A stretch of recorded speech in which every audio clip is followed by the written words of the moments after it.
Good morning and Assalamu alaikum. Welcome to the Smart School City Campus online Urdu class for grade 10. Page number 19, सफ़ा number 19, सबक नानी बस्ती। नानी बस्ती एक ऐसी औरत की कहानी है जो पुराने ज़माने में या पहले वक्तों में सादी सी औरत हैं। इनके बारे में कुछ किस्से मुख्तसरन बयान करूँगी और बाकी जब आप लोग इसकी रीडिंग करेंगे तो आपको इसकी कहानी की मुकम्मल समझ आ जाएगी।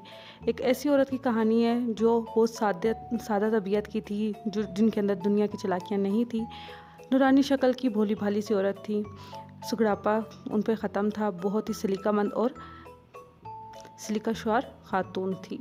घर साफ़ सुथरा, बच्चे तमीज़दार थे। 6 बेटियां और 1 बेटा था।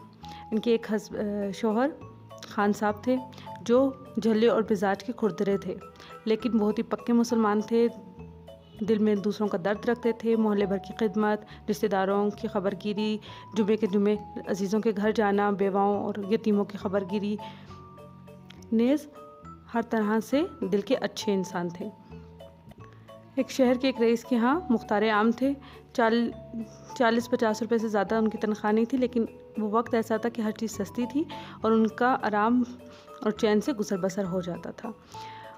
उनकी ज़िंदगी थोड़ी निकली। उन्होंने सिर्फ एक बेटी की शादी की थी जब उनकी वफ़ात हो गई। खान साहब की वफ़ात के बाद सब यही समझ रहे थे कि नानी बस्ती जैसी सादा मिजाज की औरत किस तरह से गुजारा करेगी, लेकिन नसीब उनका अच्छा था। उनकी बेटियों की एकदम तकदीरें खुल गई और कुछ ही अरसे के अंदर उनकी तमाम बच्चियाँ घरों को रुखसत हो गई और उनके बेटे की भी शादी होकर बहू घर आ गई। एक बार नानी बस्ती बैठी हुई थी जब उन्हें ख्याल आया कि उनकी छोटी बहन जो मेरठ में ब्याही हुई है, उनके घर जाकर उनसे मिला जाए, क्योंकि उनके शौहर की ज़िंदगी में वो नहीं जा सकी थी। उन्होंने अपने बेटे से कहा तो उन्होंने कहा कि कोई इंतज़ाम करो कि उस दौर के अंदर ज़्यादातर डोलियाँ या ऊँट गाड़ियाँ चली करती थी। और उन दिनों नई नई रेल शुरू हुई थी, तो उनके बेटे ने कहा कि आपको मैं बज़रिया रेल लेकर जाऊंगा और स्टेशन पे ले जाऊंगा। तो नानी बस्ती वहाँ पर काफ़ी उनके मुख्तसरन किस्सा बयान करती हूँ, काफ़ी लंबा ये चैप्टर है कि उन्होंने पहले तो अजीब अजीब बातें की कि स्टेशन क्या होता है और ये किस तरह से चलती है, इनको घोड़े दोहराएंगे या ऊँट रेल के आगे लगेंगे, तो या ये उड़न खटोला है, इस किस्म की बातें की। उसके बाद उनके बेटे ने उनको समझा कर अगले दिन जब वो लेकर गए डोली में बिठाकर, तो क्या देखते हैं कि हर स्टेशन के ऊपर हर डब्बे के अंदर मर्दों का रश है। और नानी बस्ती बहुत ही नेक खातून थी और पर्दादार थी, तो वो डोली के साथ साथ फिरते रहे कि कोई खाली जगह नज़र आए तो उनको बिठाएं। आखिरकार उन्हें एक जगह नज़र आई। जब तक उनका बेटा सामान लेने के लिए गया तो नानी बस्ती ट्रेन के डब्बे में बैठकर ये सोचती रही कि अगर वो सीट पे बैठेंगी तो बेपर्दगी होगी, और उनका दम घबराने लगा। और जब उन्होंने बर्थ देखी तो बर्थ बहुत ऊंची थी, वो उस पर छलांग लगा के नहीं चढ़ सकती थी। तो उन्हें कुछ समझ नहीं आया, तो वो सीट के नीचे अपना बुर्का समेट कर घुस गई। अब वहाँ पर जगह तो तंग थी, लेकिन वो कुछ ना कुछ करके उसके नीचे छुपी रही। जब उसके बेटे ने उनको ढूंढना शुरू किया तो जब उनको मिली तो उन्होंने कहा कि आप ऊपर आके बैठ जाएं। तो उन्होंने कहा कि खिड़की में से किसी गैर मर्द की नज़र पड़ती और बेपर्दगी होती, इसलिए वो उसके सीट के नीचे बैठी थी। आखिर उनको समझा बुझा के सीट के ऊपर बिठाया गया।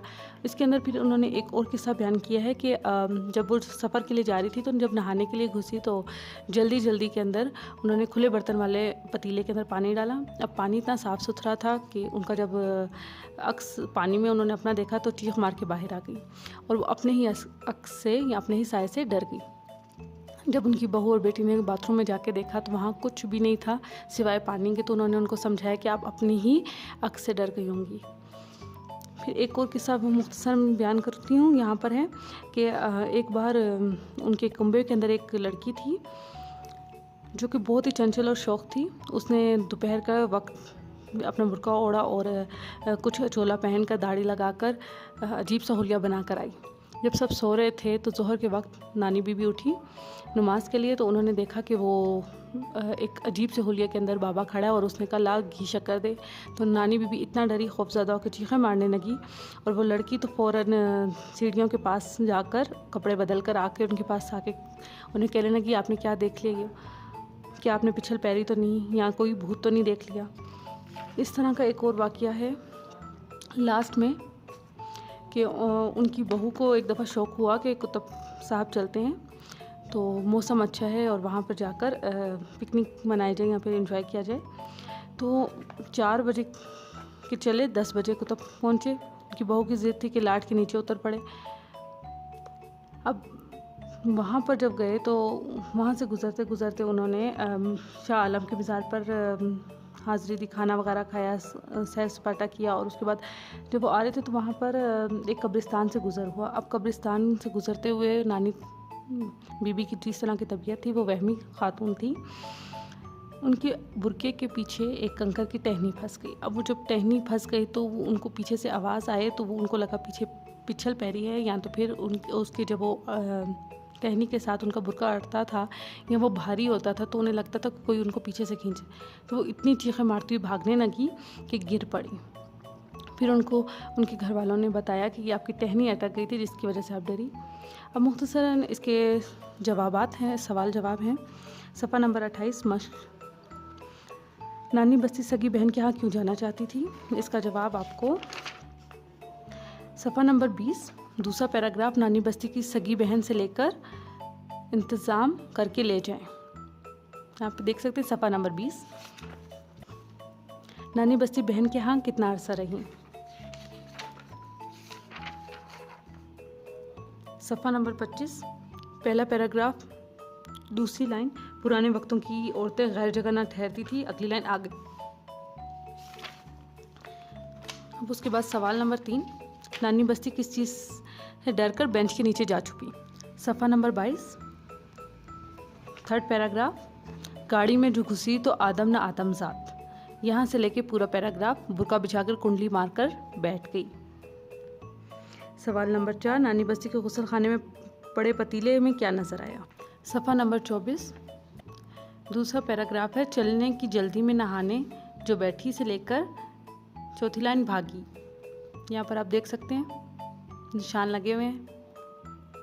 उसके बाद नेक्स्ट क्वेश्चन है, शताबा को देखकर नानी बस्ती क्यों डर गई? सफ़ा नंबर 25 दूसरा पैराग्राफ, तीसरी लाइन, दोपहर के वक्त सारा घर सो रहा था। जोहर के वक्त से लेकर ये पूरा पैराग्राफ सब कुछ पहुंच जाएगा। उसके बाद है, कुतुब साहब के कब्रिस्तान में नानी बस्ती क्यों गिर पड़ी? तो ये आपको सफ़ा नंबर 27 के ऊपर लास्ट की थर्ड लाइन, इत्तेफाक की बात हुआ कि बुर्का जोड़ा।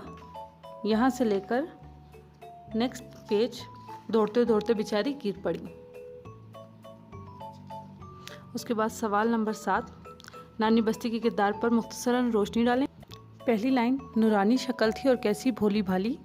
यहाँ से लेकर सब एक से एक तमीज़दार। उसके बाद सवाल नंबर 8 है, खान साहब की किरदार पर रोशनी डालनी है। तो खान साहब के किरदार जो आखिरी की 5 लाइनें हैं वहाँ पर आप देख सकते हैं, खान साहब झल्ले और खुरदरे मिजाज के, लेकिन अफसोस इनकी उम्र ज़्यादा ना थी, या उम्र ने ज़्यादा वफा ना की। उसके बाद आपके दुरुस्त जवाब के निशान लगाने, यहाँ पर आप निशान देख सकते हैं। ये आपने अपनी बुक पे ही सॉल्व करना है। सवाल नंबर 3, दर्जन मुहावरों को जुमलों में इस्तेमाल करें। ये वाला क्वेश्चन कल आपको होमवर्क मिल जाएगा, फिलहाल आप इसको छोड़ दें। उसके बाद सवाल नंबर 4, उसके भी जवाब आप देख सकते हैं यहाँ पर।